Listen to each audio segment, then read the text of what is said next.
샬롬. 6월 29일 월요일 매일 주심 기도에 함께 기도하며 시작하겠습니다. 생명의 주관자이시며 부활의 참된 소망으로 우리를 인도하시는 주님, 한 주를 시작하는 이 월요일 새벽 우리를 거룩한 주님의 말씀의 자리로 불러 모아 주시니 감사합니다. 먼저 교회 지체들을 생각하며 기도합니다. 이 교회를 이 땅에 세우시고 한 공동체로 부르신 주님께 감사드립니다. 예수 그리스도가 머리 되어 한 몸 이루게 하시고 지체의 섬김으로 사랑의 띠 묶어 주시옵소서. 주님, 이 시간 가족을 잃고 눈물로 엎드린 지체가 있습니다. 갑작스러운 심장 질환으로 사랑하는 어머니를 떠나보낸 자녀의 마음을 주님께서 친히 품어 안아 주시옵소서. 인간의 어떤 말로도 다 위로할 수 없사오니 사망 권세를 이기시고 부활하신 예수 그리스도의 영원한 생명의 소망이 이 가정을 덮게 하옵소서. 어머니께서 남겨준 신앙의 유산과 기도가 자녀의 삶 속에, 그 가정의 삶 속에 영광스러운 흔적으로 남아 영원히 빛나게 하옵소서. 또한 주님, 세상의 방식과 타협하지 않고 어떻게든 하나님의 말씀대로, 하나님의 방식대로 정직하게 살아보려는 그 몸부림치는 성도들을 위해 간구합니다. 주님, 이들의 현재의 고난이 결코 실패나 어리석음이 아님을 위로하여 주시옵소서. 너의 수고가 주 안에서 결코 헛되지 않다 말씀하시는 그 주님의 음성을 듣게 하시고 캄캄한 터널을 지날 때에 주님께서 친히 공급자가 되어 주셔서 넉넉히 이겨낼 능력을 허락하여 주시옵소서. 사랑하는 우리 몸된 교회를 위해 기도합니다. 오늘 고린도전서 16장의 말씀을 들을 때 우리 교회가 고난당하고 아파하는 지체들의 짐을 기꺼이 나누어 짊어지는 연대의 공동체 되게 하옵소서. 세상의 방식대로 각자 도생하는 것이 아니라 우리의 시간과 마음을 열어 형제 자매의 연약함을 채우는 진정한 하나님 나라의 가족이 되게 하옵소서. 그리하여 세상이 우리 교회를 볼 때 주님의 살아있는 사랑을 목격하게 하옵소서. 이제 선포되는 하나님의 말씀이 우리의 굳어진 마음을 쪼개고 부활을 믿는 자답게 오늘 하루를 치열하고 뜨겁게 사랑하며 살아가게 하는 생명의 능력이 되게 하옵소서. 우리의 유일한 소망과 생명 되시는 예수 그리스도의 이름으로 간절히 기도드립니다. 아멘. 네, 오늘 하나님께서 우리에게 주신 말씀은 고린도전서 16장 1절에서 12절까지의 말씀입니다. 고린도전서 16장 1절에서 12절까지의 말씀, 저와 여러분이 교독하시고 마지막 절을 함께 읽겠습니다. 성도를 위하는 연보에 관하여는 내가 갈라디아 교회들에게 명한 것 같이 너희도 그렇게 하라. 첫날에 너희 각 사람이 수입에 따라 모아두어서 내가 갈 때에 연보를 하지 않게 하라.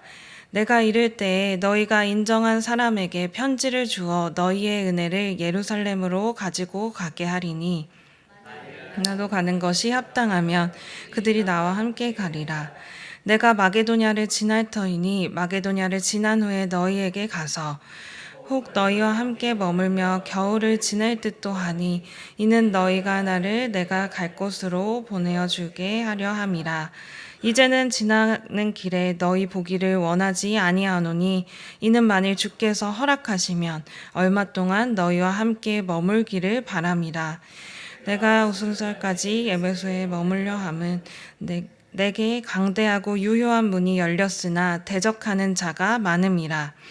디모데가 이르거든 너희는 조심하여 그로 두려움 없이 너희 가운데 있게 하라.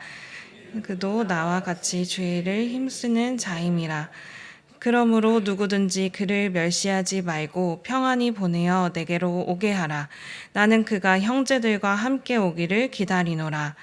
형제 아볼로에 대하여는 그에게 형제들과 함께 너에게 가라고 내가 많이 권하였으니 지금은 갈 뜻이 전혀 없으나 기회가 있으면 가리라.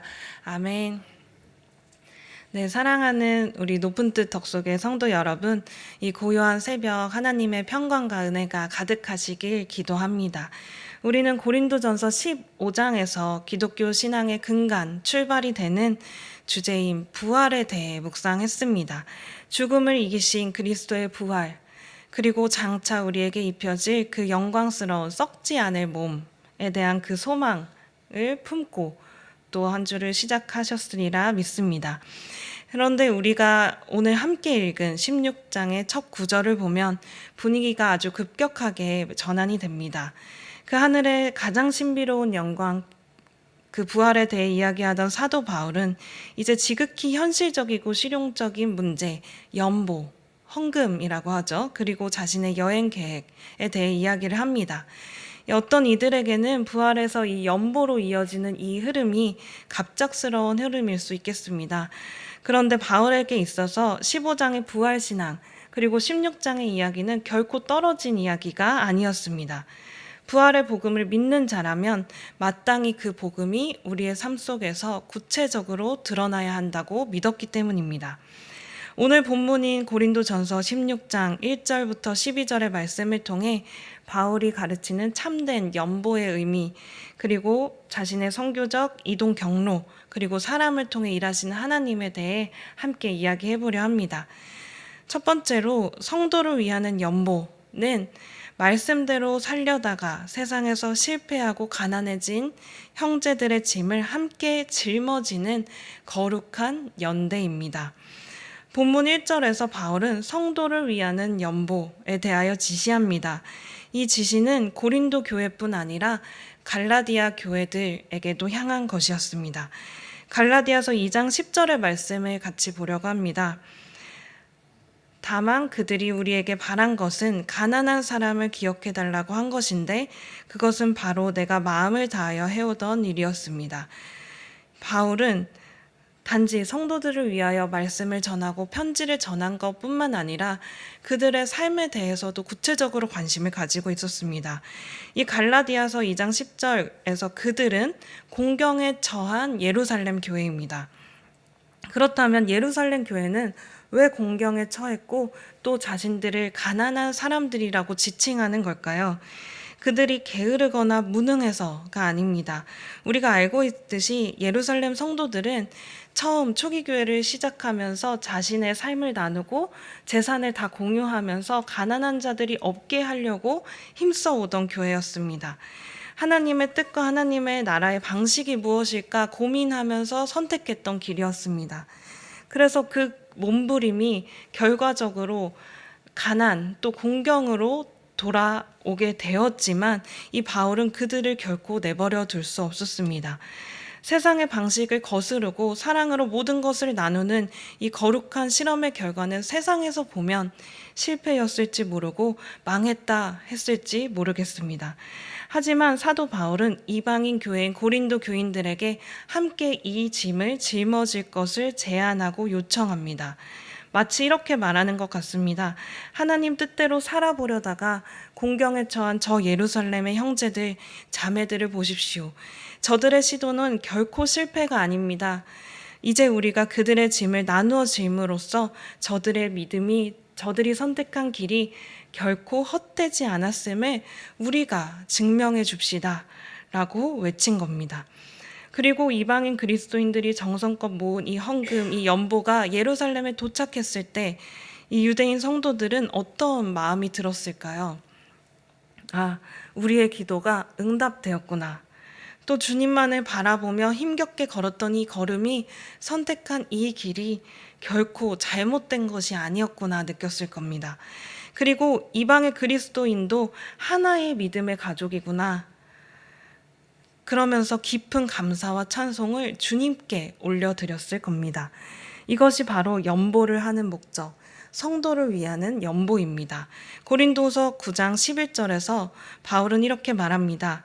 너희가 모든 일에 넉넉하게 또 너그럽게 연보를 함은 그들이 우리로 말미암아 하나님께 감사하게 하는 것이 그것이 바로 연보를 하는 목적입니다. 우리로 말미암아 하나님께 감사하게 하려는 것.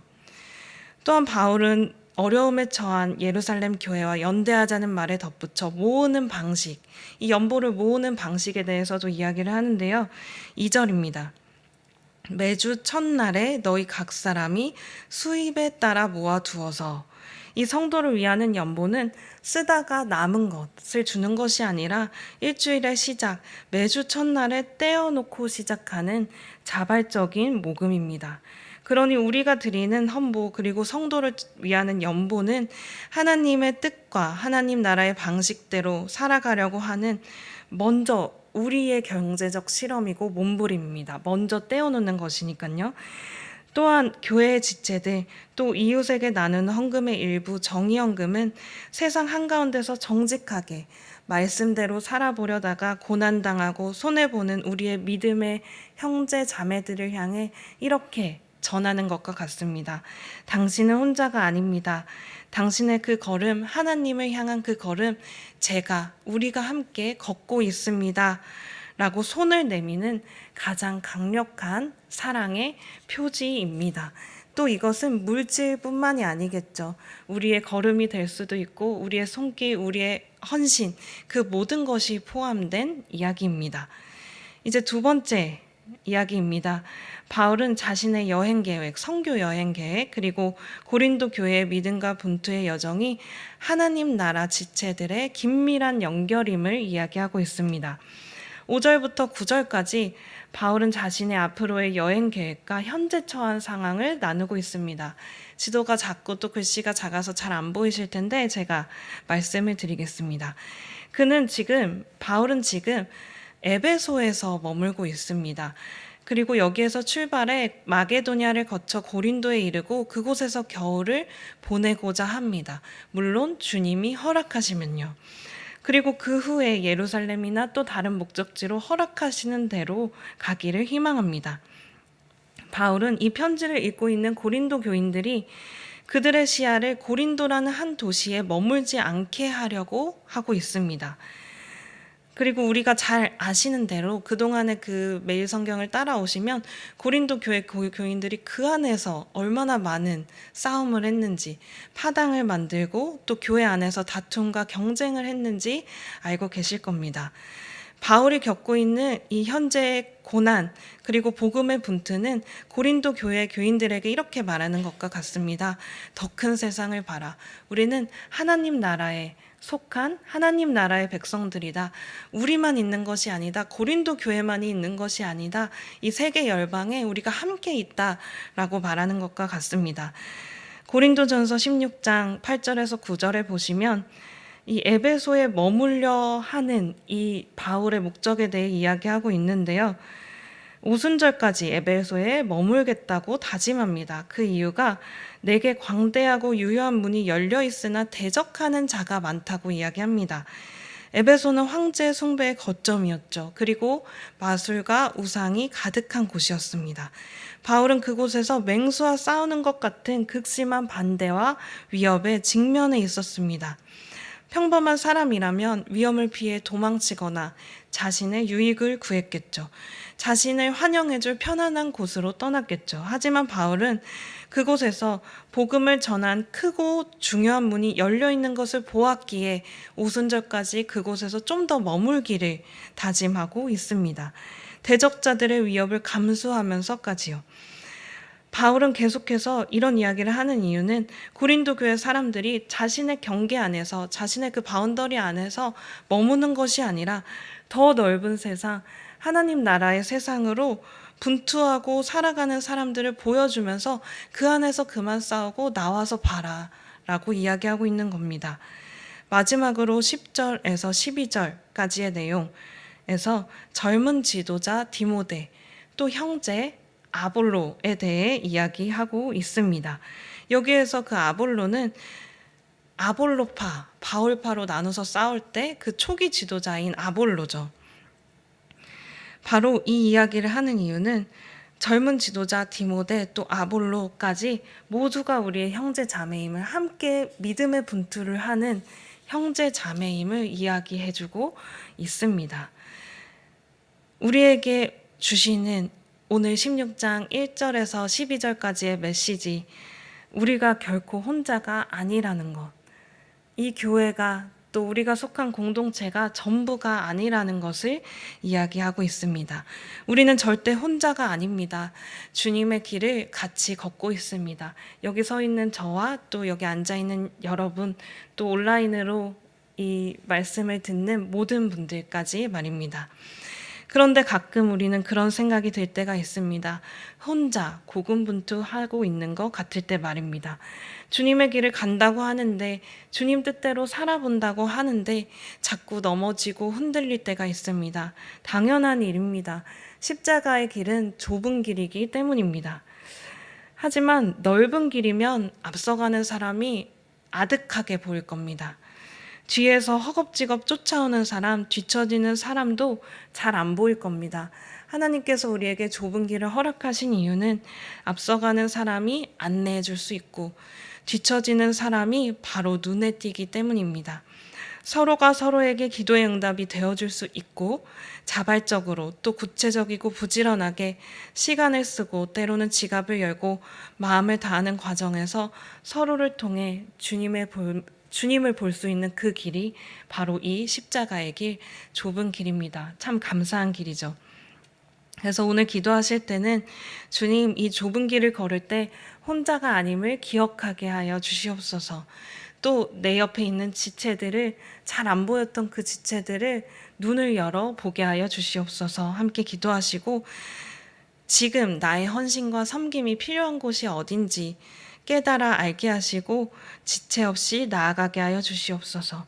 또 주님의 방식대로 살다가 괴로워하는 지체가 있다면 그 짐 같이 지게 하옵소서. 기도하시면서 깊은 기도의 자리로 나아가셨으면 좋겠습니다. 지금 여기 있는 우리는, 또 말씀을 듣는 우리는 누군가의 기도의 응답이 될 수 있습니다. 함께 기도하겠습니다. 우리의 일상의 주관자가 되시는 주님, 오늘 바울의 가르침을 통해, 또 바울의 가르침을 통해 말씀하시는 주님의 그 음성을 통해 우리의 헌신과 계획이 어떠해야 하는지 돌아보게 하시니 감사합니다. 우리가 가진 그 모든 것이 나의 개인의 안위만을 위한 것이 아니라 그리스도의 몸을 세우고 이 땅에 하나님 나라를 세우는, 또 연약한 형제 자매를 돌보는 그 거룩한 통로가 되게 하여 주시옵소서. 때로 손해보는 것 같고 혼자 외로운 길을 걸어가는 것 같은 느낌이 들 때마다 우리 주위에 있는 함께 십자가의 그 좁은 길을 걷는 동역자를 발견하게 하여 주시옵소서. 서로를 세우고 함께 신앙의 길 가자며 독려하며 응원하는 지체 되게 하시고, 또 이 교회를 이 땅에 허락하셨으니 이 교회를 통해 그 일 이루게 하여 주시옵소서. 각자의 자리에서 분투하며 살아가는 우리 성도님들 계십니다. 그 위에 늘 부활의 소망과 부활의 승전보가 가득 울려 퍼지게 하여 주시옵소서. 우리의 걸음이 주님의 기쁨의 되기를 간절히 소망합니다. 우리를 사랑하여서 이 땅에 오신, 또 다시 부활하신 예수 그리스도의 이름으로 기도드립니다. 아멘. 이제 각자 기도의 자리로 나아가겠습니다.